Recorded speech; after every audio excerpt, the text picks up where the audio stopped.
Students, आज हम सभी कक्षा 10 की हिंदी के पाठ 1 का अध्ययन करेंगे, जिसके कवि सूरदास जी हैं। सूरदास जी के विषय में आपने पहले भी कभी पढ़ा होगा।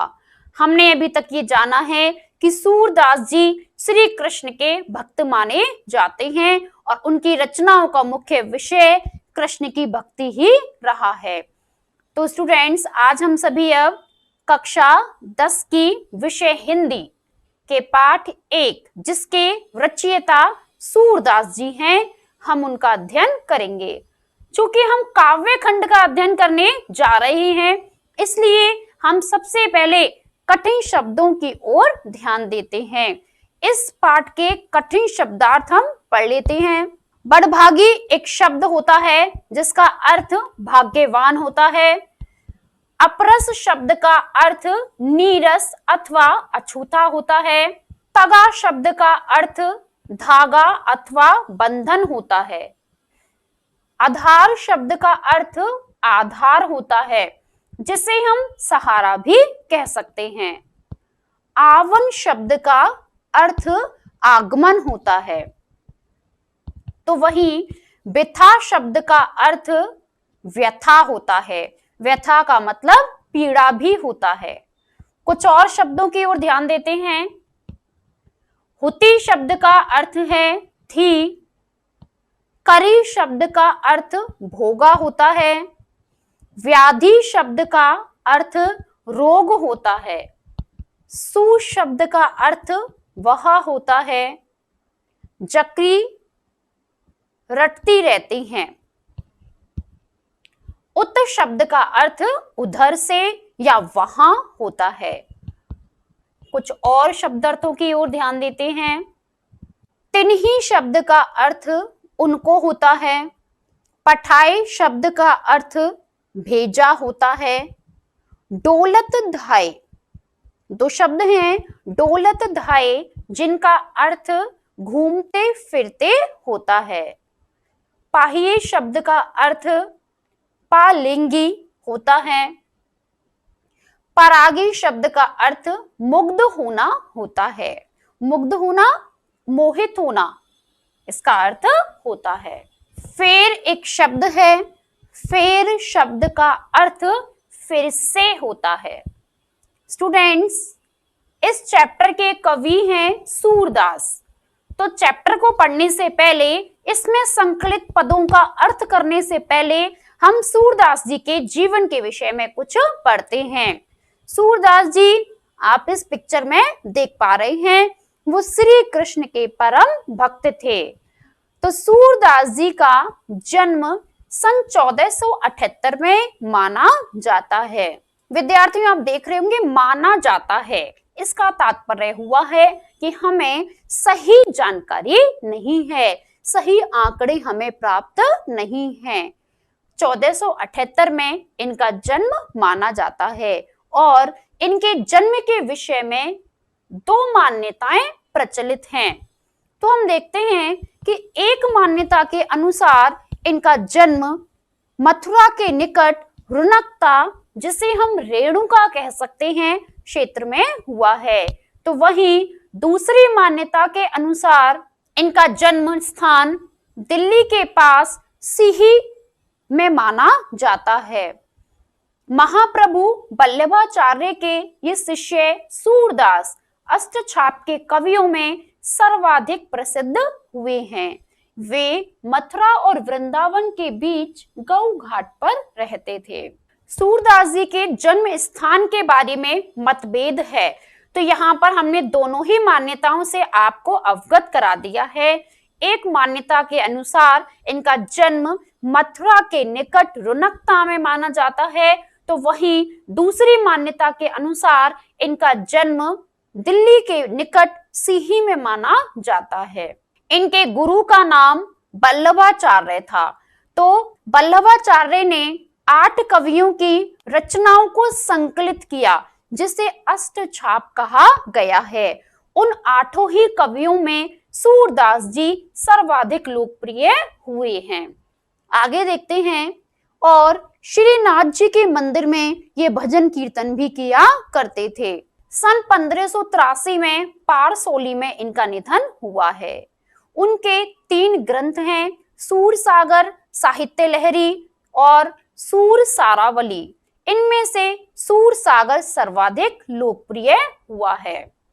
विद्यार्थियों, आप इन्हें इनकी रचनाएं न कह करके ग्रंथ ही कहें, क्योंकि इन तीनों ही ग्रंथों में सूरसागर, साहित्य लहरी और सूरसारावली, इन तीनों में इनकी रचनाओं का संग्रह संकलित है। इन तीनों के अंदर इनकी बहुत सी रचनाएं संकलित है और इन तीनों में सबसे अधिक लोकप्रिय सूरसागर ही माना जाता है।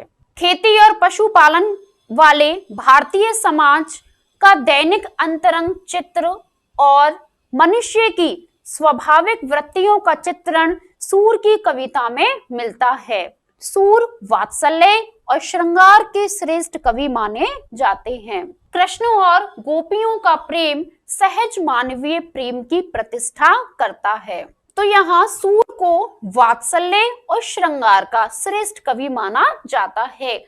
वात्सल्य हम रस को कहते हैं और श्रृंगार भी एक रस का भाग है। तो वात्सल्य रस और श्रृंगार रस सूरदास की रचनाओं में हमें अधिकांशतः दिखाई देता है, क्योंकि सूरदास जी ने श्री कृष्ण के बाल रूप का वर्णन अपनी रचनाओं में अधिक किया है। वात्सल्य का मतलब होता है माता पिता के द्वारा अपनी संतान को किया जाने वाला प्रेम ही वात्सल्य कहलाता है।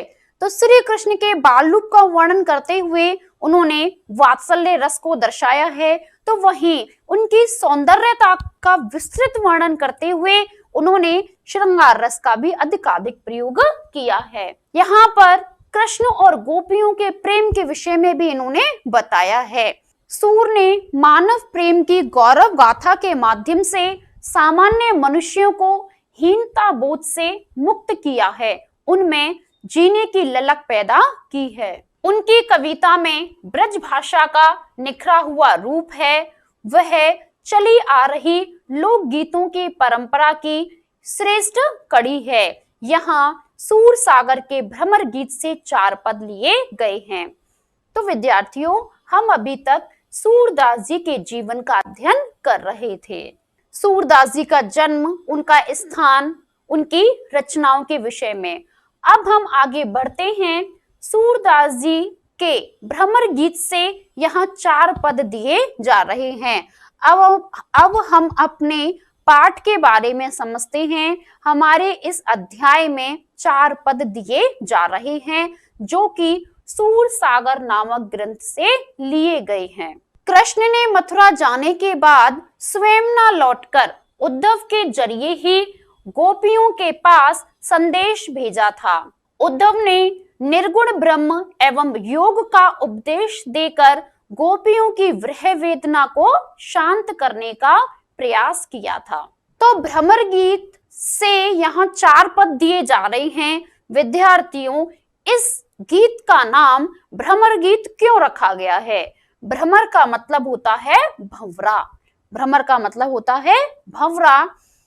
तो श्री कृष्ण जब मथुरा चले गए थे तो उस समय वे स्वयं नहीं लौटे थे और उन्होंने अपने मित्र उद्धव को गोपियों के पास संदेशवाहक के रूप में भेज दिया था। और वह संदेश था कि वे सगुण श्री कृष्ण को भुला करके निर्गुण ईश्वर की भक्ति करना आरंभ कर दें। तो देखिए, श्री कृष्ण की सभी लीलाओं में एक रहस्यात्मकता होती है, हमने ये सदैव ही देखा है। तो यहाँ पर भी कुछ ऐसे ही रहस्य की अनुभूति होती है।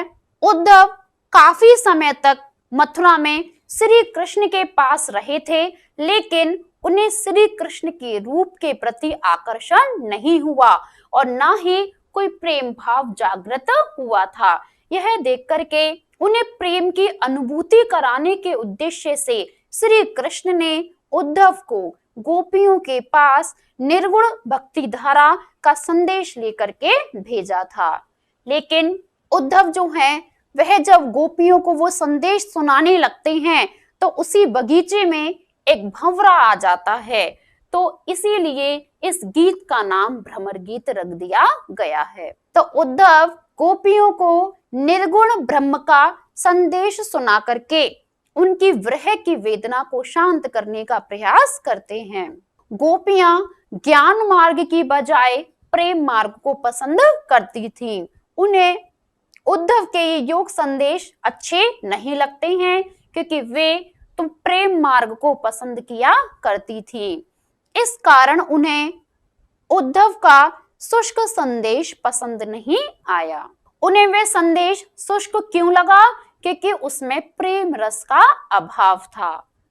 और देखते हैं तभी वहां एक भंवरा आ जाता है और यहीं से भ्रमर गीत का प्रारंभ होता है।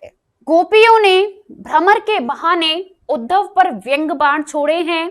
पहले पद में गोपियों की यह शिकायत वाजिब लगती है। वाजिब का मतलब होता है सही लगती है, उचित ही लगती है कि यदि उद्धव कभी स्नेह के धागे से बंधे होते तो वे भी विरह की वेदना को अनुभूत अवश्य कर पाते। दूसरे पद में गोपियों की यह स्वीकारोक्ति, इसमें दो शब्द छिपे हुए हैं, स्वीकार प्लस उक्ति। उक्ति का मतलब होता है कथन। दूसरे पद में गोपियों ने यह बात स्वीकारी है कि उनके मन की अभिलाषाएं उनके मन में ही रह गई हैं।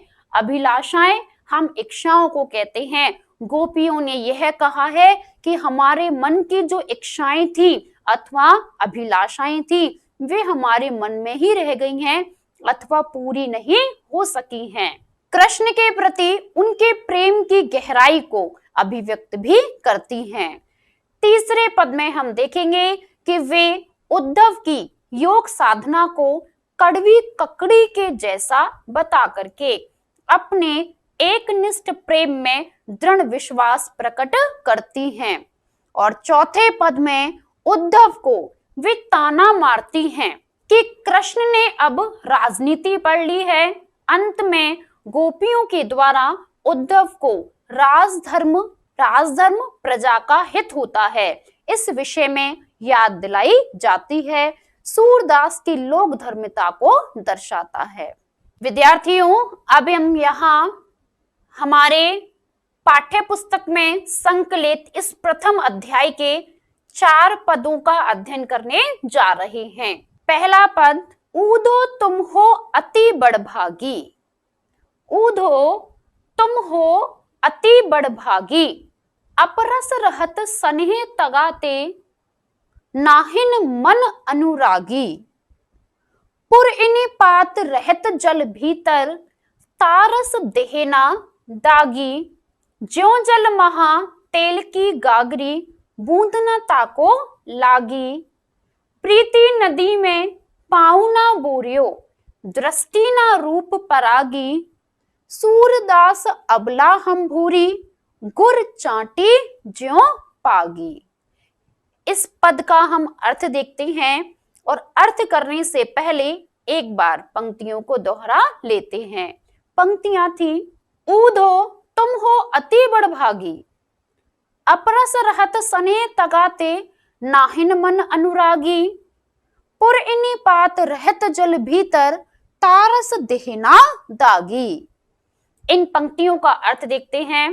गोपियां उद्धव की प्रेमहीनता पर व्यंग करते हुए कहती हैं कि हे उद्धव, तुम सचमुच ही बड़े भाग्यशाली हो, क्योंकि तुम कभी भी प्रेम के धागे से नहीं बंधे हो, अर्थात प्रेम बंधन से सर्वथा ही तुम मुक्त रहे हो।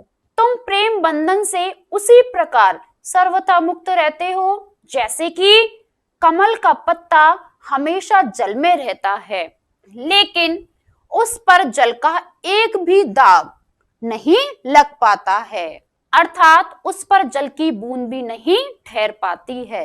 हम आगे कुछ पंक्तियों का अध्ययन करते हैं। ज्यों जल महा तेल की गागरी, बूंद ना ताको लागी। प्रीति नदी में पाँव ना बोरियो, दृष्टि ना रूप परागी। इन पंक्तियों का अर्थ करते हैं।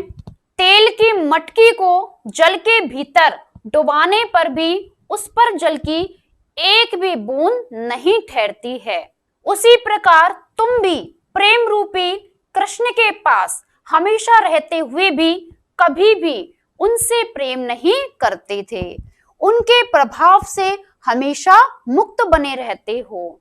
गोपियां कहती हैं कि तुमने आज तक कभी भी प्रेम नदी में अपना पैर नहीं डुबोया है और ना ही अर्थात कभी प्रेम के पास तक नहीं फटके हो और तुम्हारी दृष्टि भी किसी के रूप को देखकर मोहित नहीं हुई है। तो गोपियां इस पद के माध्यम से उद्धव को उल्हाने देती हैं कि वे श्री कृष्ण जिनके रूप को देख करके लोग मुग्ध हो जाते हैं, उस रूप के प्रति आकर्षित हो जाते हैं, ऐसे सुंदर श्री कृष्ण के समीप रहते हुए तुम कभी भी उनके प्रेम में लिप्त नहीं हुए।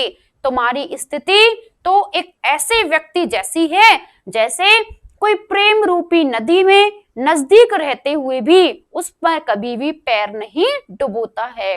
तो विद्यार्थियों कुछ और पंक्तियों को यहाँ देखते हैं। सूरदास अबला हम भूरी गुर चाटी ज्यों पागी। अंत में गोपियां कह रही हैं कि सूरदास अबला हम भूरी गुर चाटी ज्यों पागी। इन पंक्तियों का इस पंक्ति का अर्थ देखते हैं। परंतु हम तो भोली भाली अबलाएं हैं, हम तो भोली भाली अबलाएं हैं जो कि अपनी प्रियतम की रूप माधुरी पर उसी प्रकार से आसक्त होकर उनके प्रेम में पग गई हैं, मतलब लीन हो गई हैं, जैसे कि चींटी गुड़ पर आसक्त होकर उसके ऊपर चिपट जाती है और फिर उससे अलग नहीं हो पाती है और कभी वह अलग होती है तो वहीं अपने प्राणों को त्याग देती है। तो इस पद में प्रथम जो पद है जिसको हमने अभी अभी देखा है, इस पद के माध्यम से सर्वप्रथम तो गोपियों ने उद्धव को उल्हाने दिए हैं कि तुम तो कभी प्रेम में लिप्त हुए ही नहीं हो, तुम तो सदैव प्रेम से उन्मुक्त रहे हो, अलग रहे हो। वह उन्होंने विभिन्न उदाहरणों के माध्यम से कहा है और अंतिम छंद में उन्होंने कहा है कि हमारी स्थिति तो चींटियों की जैसी है, जैसे चींटियां गुड़ के प्रति आसक्त होके उससे चिपक जाती हैं, उससे लिपट जाती हैं और उससे अलग करने पर वे अपने प्राणों का त्याग कर देती हैं। हमारी स्थिति भी कुछ ऐसी ही है, हम भी श्री कृष्ण के प्रेम में लिप्त हो गई हैं और उनसे अलग होने पर अपने प्राणों का त्याग कर देंगी। तो विद्यार्थियों इस पद की व्याकरण संबंधी विशेषताओं को हम विशेष के रूप में देखते हैं। इस पद में गोपियां स्वयं को अबला एवं भोली बताते हुए उद्धव को स्नेहहीन व चतुर होने का उपालंब दे रही हैं। उपालंब का मतलब है व्यंग कर रही हैं या उसे उल्हाना दे रही हैं। और इस पद की हम और विशेषताओं को देखते हैं। भावाभिव्यक्ति सहज है एवं सरलता से परिपूर्ण है। इसके साथ ही रूपक, उत्प्रेक्षा और उपमा अलंकारों का प्रयोग एवं ब्रज भाषा की सहज छटा यहाँ प्रस्तुत की गई है। इस प्रस्तुत पद में हमें ब्रज भाषा की सुंदर छटा दिखाई देती है। तो विद्यार्थियों अब हम यहाँ दूसरे पद की ओर बढ़ते हैं। दूसरे पद की पंक्तियों का अध्ययन करते हैं। मन की मन ही मांझ रही। गोपियां कह रही हैं कि मन की मन ही मांझ रही। कहिए जाई कौन पे ऊधो नाही परत कही। अवधि आधार आस आवन की तन मन बिथा सही। अब इन जोग संदेशनी सुनी सुनी बिरहनी बिरह दही। चाहती हुती गुहारी जितही ते उतते धार बही। सूरदास अब धीर धरही क्यों मर ज्यादा ना लही। इन पंक्तियों का हम अर्थ करने की कोशिश करेंगे। पंक्तियां हमने अभी पढ़ी थी कि मन की मन ही मांझ रही, कहिए जाई कौन पे ऊधो नाही परत कही। अर्थ देखते हैं। हम इन पंक्तियों का अर्थ कर सकते हैं कि सूरदास जी गोपियों की विरह व्यथा को व्यक्त करते हुए उनकी दयनीय दशा को बता रहे हैं। और श्री कृष्ण योग संदेश गोपियों को देने के लिए तथा उनका प्रेम भूलने के लिए उद्धव को वहां भेजते हैं, जहां उद्धव को गोपियां कहती हैं कि हमारे मन की बातें हमारे मन में ही रह गई हैं।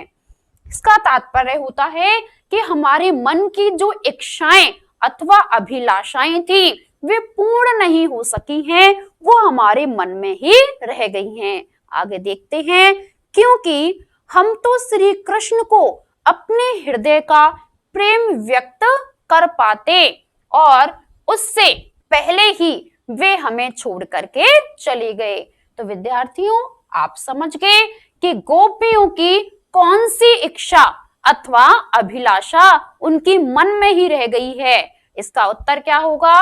श्री कृष्ण को अपने प्रेम के विषय में बताने की इच्छा गोपियों के मन में ही रह गई है। वे श्री कृष्ण को यह बता नहीं सकी कि हम आपसे कितना प्रेम करती हैं। ये अभिलाषा उनके मन में ही रह गई, क्योंकि वे मथुरा चले गए हैं। इसलिए हे उद्धव, अब हम अपनी बातें किससे और कैसे जाकर के कहें? कुछ और पंक्तियों को देखते हैं। अवधि आधार आस आवन की तन मन बिथा सही। अवधि आधार आस आवन की तन मन बिथा सही। अब इन जोग संदेशनी सुनी सुनी बिरहनी बिरह दही। अर्थ देखते हैं, क्या कह रही हैं इन पंक्तियों में गोपियां। अब तक तो हमें कृष्ण के आने की आशा थी, इसीलिए उनके प्रेम से प्राप्त तन मन की पीड़ा को हम सहन कर रही थी, लेकिन अब इन योग संदेश को सुन सुनकर हमें हमारा विरह और भी जलाने लगा है। गोपियां कहती हैं कि अर्थात प्रेम में डूबी गोपियों को जब योग धारण करने का संदेश प्राप्त होता है तो वे और भी अधिक विरह में जलने लगती हैं। विद्यार्थियों, हमने अक्सर ऐसा देखा है कि हमें जिस बात को भुलाने के लिए कहा जाता है, हमें वह बात फिर से और उतनी ही स्मरण होने लगती है। कुछ ऐसा ही गोपियों के साथ में भी हुआ है कि गोपियों से उद्धव सगुण श्री कृष्ण को बुला करके निर्गुण ईश्वर को स्मरण करने की अथवा भक्ति करने के लिए कह रही हैं, लेकिन गोपियां कह रही हैं कि तुम्हारे इन योग संदेशों को सुनकर के हमारी विरह की पीड़ा तो और भी अधिक तीव्र होती जा रही है और उस विरह की अग्नि में हम जलने लग गई हैं। और पंक्तियों की ओर बढ़ते हैं। चाहती हुती गुहार ही जित ही ते उतते धार बही। सूरदास अब धीर धर ही क्यों मर जादा ना लही। इन पंक्तियों में गोपियों ने बताया है, गोपियां कहती हैं कि हम अगर चाहती तो आवाज लगाकर भी श्री कृष्ण को बुलाती और वे इस विरह अग्नि को अपनी प्रेम की धारा से तत्क्षण का मतलब है ठीक उसी समय बुझा देते, अर्थात अपनी प्रेम की धारा को बहा देते। लेकिन जब श्री कृष्ण ने ही सभी मर्यादाओं का त्याग कर दिया है, तब हम किस प्रकार धैर्य धारण रखें। तो इस पंक्ति का तात्पर्य यह है कि श्री कृष्ण ने प्रेम में हमसे छल किया है, तो अब हम कैसे शांत रह सकती हैं। इन पंक्तियों को पढ़ के एक प्रश्न सामने आता है कि गोपियों के साथ श्री कृष्ण ने किस प्रकार छल किया है अथवा किस प्रकार श्री कृष्ण ने मर्यादाओं को पार कर दिया है। तो बच्चों, उत्तर होगा श्री कृष्ण एक तो उन्हें छोड़ करके मथुरा चले गए हैं और स्वयं न आकर के उन्होंने उद्धव को योग साधना का संदेश लेकर के भेज दिया है। इस प्रकार उन्होंने सभी लोक मर्यादाओं को पार कर दिया है। तो इस पद की व्याकरण संबंधी विशेषताओं को समझने की कोशिश करते हैं। विशेष के रूप में गोपियों की विरह व्यथा एवं श्री कृष्ण के छलनामयी प्रेम को यहाँ व्यक्त किया गया है। अभी अभी हमने जो द्वितीय पद का अनुवाद किया है, इस द्वितीय पद में गोपियों की विरह व्यथा एवं कृष्ण के छलनामयी प्रेम को व्यक्त किया गया है। तो वहीं हमने देखा कि ब्रज भाषा की सुंदर व्यंजना की गई है एवं अलंकारों का समुचित प्रयोग किया गया है। तीसरे पद की ओर हम बढ़ते हैं। हमारे हरि हारिल की लकड़ी मन क्रम वचन नंद नंदन उर यह दृढ़ करी पकड़ी। जागत सोवत स्वप्न दिवस निसी काने काने जकरी। सुनत जोग लागत है ऐसो ज्यों करुई ककरी। सूतो व्याधि हमको ले आए देखी सुनी ना करी। यह तो सूर तिन्ही ले सौंपो, यह तो सूर तिन्ही ले सौंपो जिनके मन चक्री। तो इस तीसरे पद के माध्यम से गोपियां उद्धव से क्या कहना चाहती हैं, हम अर्थ को समझते हैं। हमारे हरि हारिल की लकड़ी मन क्रम वचन नंद नंदन उर यह दृढ़ करी पकड़ी।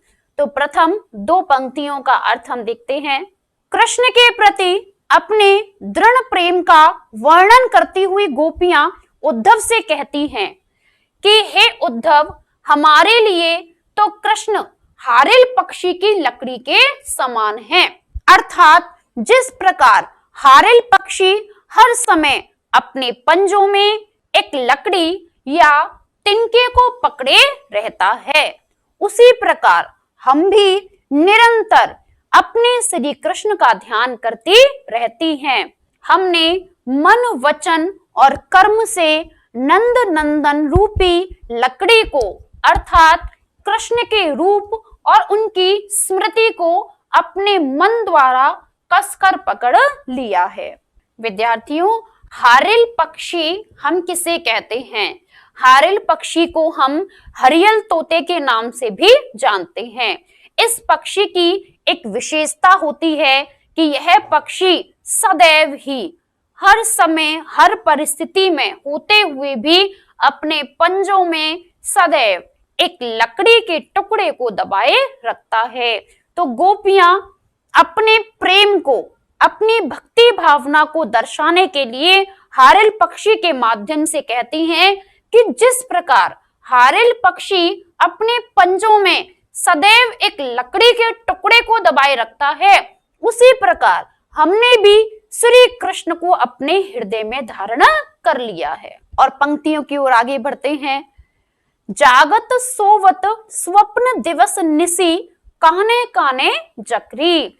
सुनत जोग लागत है ऐसो ज्यों करुई ककरी।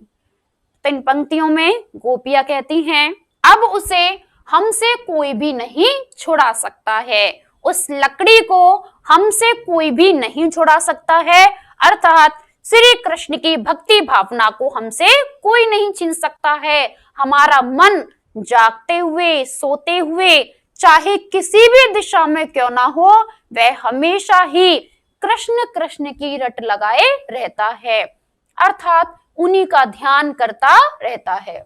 गोपियां कहती हैं कि हे भ्रमर, तुम्हारी योग की बातें सुनते ही हमें तो ऐसा लगता है कि मानो हमने कड़वी ककड़ी खा ली हो। अर्थात तुम्हारी ये योग की बातें हमें नितांत अरुचिकर लगती हैं। गोपियों ने योग संदेशों को अथवा योग साधना को कड़वी ककड़ी के समान अरुचिकर बताया है। जैसे कड़वी ककड़ी को खाने पर वह हमें अरुचिकर लगती है, ऐसे ही गोपियों को भी ये योग साधना के संदेश अरुचिकर प्रतीत हो रहे हैं। वो आगे कहती हैं, सूतो व्याधि हमको ले आए देखी सुनी ना करी। यह तो सूर तिन्ही ले सौंपो जिनके मन चक्री। पंक्तियों का अर्थ करते हैं, तुम तो हमारे लिए ऐसी मुसीबत ले आए हो जिसे हमने ना तो कभी देखा है, ना सुना है और ना ही कभी भोगा है। अर्थात हम तुम्हारी इस योग रूपी बीमारी से पूरी तरह से अपरिचित है। देखिए, जिसके विषय में ना तो कभी हमने सुना है, ना ही हमने उसे कभी देखा है और ना ही उसे हमने भोगा है, अर्थात वह बीमारी कैसी है, वह अपरिचित है। अर्थात तुमसे पहले हमने कभी भी इस निर्गुण योग के विषय में नहीं सुना है। वे कहती हैं, इसलिए इस बीमारी को तुम उन लोगों को ले जाकर के सौंप दो जिनके मन चक्री के समान हमेशा चंचल रहते हैं, अर्थात भटकते रहते हैं, परंतु हमारी चित्तवृत्ति तो पहले ही कृष्ण प्रेम में स्थिर हो चुकी है। वे बताना चाहती हैं कि हमारा चित्तवृत्ति अर्थात हमारा मन, हमारा हृदय तो श्री कृष्ण के प्रेम में स्थिर हो चुका है, इसलिए तुम्हारा यह योग हमारे लिए व्यर्थ है। तो इन पंक्तियों का हम विशेष देखते हैं। गोपियों ने अपने प्रेम की दृढ़ता एवं एक निष्ठता को हारिल पक्षी की उपमा देकर व्यक्त किया है।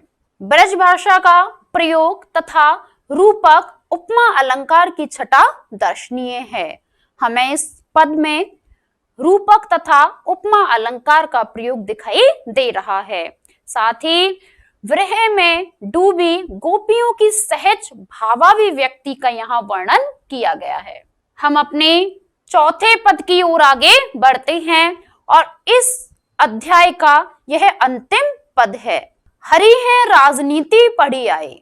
गोपियां कह रही हैं, हरि है राजनीति पढ़ी आए, समुझी बात कहत मधुकर के, समाचार सब पाए। एक अति चतुर होते पहले ही, एक अति चतुर होते पहले ही, अब गुरु ग्रंथ पढ़ाए। बड़ी बुद्धि जानी जो उनकी, बड़ी बुद्धि जानी जो उनकी, योग संदेश पठाए। ऊधो भले लोग आगे के, परहित डोलत धाये। अब अपने मन फेर पाइए, चलत जो होते चुराए। ते क्यों अनीति करे आपन, जे और अनीति छुड़ाए। राज धर्म तो यह सूर, जो प्रजा न जाहि सताए। तो इस पद का हम अर्थ करने की कोशिश करते हैं। इसकी प्रारंभिक पंक्तियां हैं, हरि है राजनीति पढ़ी आए, समुझी बात कहत मधुकर के, समाचार सब पाए। अर्थ करते हैं इसका, गोपियां कृष्ण द्वारा भेजे गए योग संदेश को लेकर कह रही हैं कि एक तो पहले से ही वे अत्यंत चतुर थे और अब गुरु से राजनीति शास्त्र भी उन्होंने पढ़ लिया है। मतलब जब श्री कृष्ण मथुरा नहीं गए थे तो चतुरता का गुण तो उनमें पहले से ही विद्यमान था, लेकिन अब मथुरा जाकर के उन्होंने राजनीति शास्त्र भी पढ़ लिया है, अर्थात वो और भी ज्यादा चतुर हो गए हैं। उनकी बुद्धि कितनी विशाल है इसका अनुमान तो इसी बात से मिल गया है कि वे युवतियों के लिए योग साधना करने का संदेश भिजवा रहे हैं। इस पंक्ति में गोपियों ने श्री कृष्ण पर व्यंग्य कर दिया है। वे कह रहे हैं कि हम तो उनकी बुद्धि की विशालता का अनुमान इसी बात से लगा रहे हैं कि उन्होंने स्त्रियों को भी योग साधना करने की सलाह दे डाली है, संदेश भिजवा दिया है। वो आगे कहती हैं, अर्थात इससे यह प्रमाणित हो गया है कि वे बुद्धिमान ना होकर मूर्ख हैं, क्योंकि कोई मूर्ख ही होगा जो प्रेमी युवतियों के लिए योग साधना को उचित मान सकता है, बुद्धिमान नहीं। आगे देखते हैं, एक अति चतुर होते पहले ही अब गुरु ग्रंथ पढ़ाए। अर्थ देखते हैं, गोपी कहती है कि हे सखी, पुराने जमाने में सज्जन पुरुष दूसरों की भलाई करने के लिए इधर उधर दौड़ते फिरते थे और यह आज के सज्जन पुरुष उद्धव जी हैं। तो इस पंक्ति में उद्धव पर व्यंग कर रही हैं कि एक जमाना हुआ करता था, एक समय हुआ करता था कि सज्जन पुरुष दूसरों के हित के लिए अथवा उनकी भलाई के लिए एक स्थान से दूसरे स्थान पर आया जाया करते थे। लेकिन इस जमाने के सज्जन पुरुष तो ये उद्धव जी हैं, जो कि दूसरों को दुख देने और सताने के लिए यहाँ तक दौड़े चले आए हैं।